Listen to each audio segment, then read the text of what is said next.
সকালটা শুরু করলাম আমার ব্রেকফাস্ট রেডি করার মধ্য দিয়ে। আজ খুব বেশি কিছু না, একদম সিম্পল একটা ব্রেকফাস্টই রাখলাম।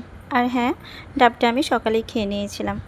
আচ্ছা, তোমাদের এই চামচ রাখার স্ট্যান্ডটা কেমন লাগছে?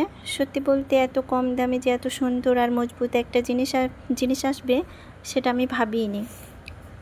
আমি জানি না, আমার থেকে এখন রান্নাঘরের জিনিস কিনতে বেশি ভালো লাগছে।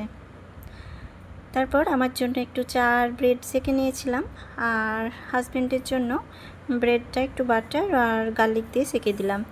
ও চাটা মানে যাই হোক, ও ব্রেড দিয়ে চা একদম পছন্দ করে না, আর আমার আবার বেশ ভালো লাগে খেতে। আর এই তো আমি এখানে তোমাদের মানে ব্রেকফাস্টটা একটু দেখাতে পেরেছিলাম, তখন বাবু ওর পাপা একটু বসেছিল, মানে অসুবিধা হচ্ছিল না, ওর পাপার সাথে একটু খেলাধুলা করে আমি ব্রেকফাস্টটা খুব শান্তি মতো করতে পারি। তো এখানে আমার ব্রেকফাস্টটা একদম পুরোপুরি রেডি হয়ে গেল। আর আমি দুধ চাটা খাই না, আমি লাল চাটাই বেশি খেতে পছন্দ করি, আমার বেশ ভালো লাগে খেতে। আর আমি যখন মায়ের কাছে থাকতাম তখন একদম মানে মনে হতো যে আমার চা বিকেলে বেশ ভালো লাগতো খেতে। এখন না, মনে হচ্ছে আমি সময় পাচ্ছি না চা খাওয়ারও।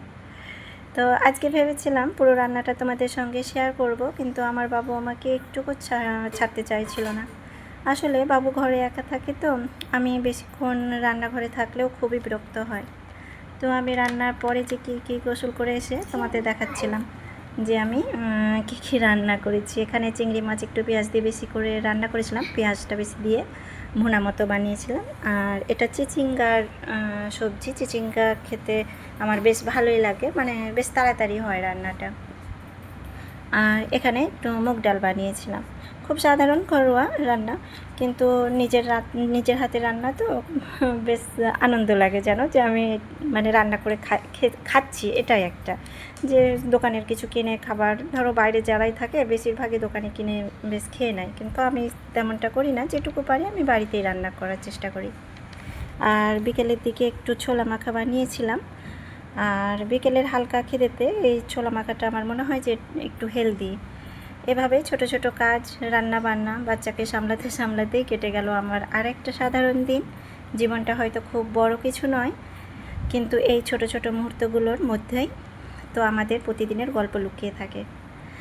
তো আমি নতুন ব্লগ করা শুরু করেছি। আমি জানি না, আমার হয়তো কথা বলাতে হয়তো বেশ ভুল হতে পারে। যদি ভুল হয়ে থাকে তো আমাকে ক্ষমা করে দিও, আর ভালো লাগলে অবশ্যই একটা লাইক করে দিও। টাটা।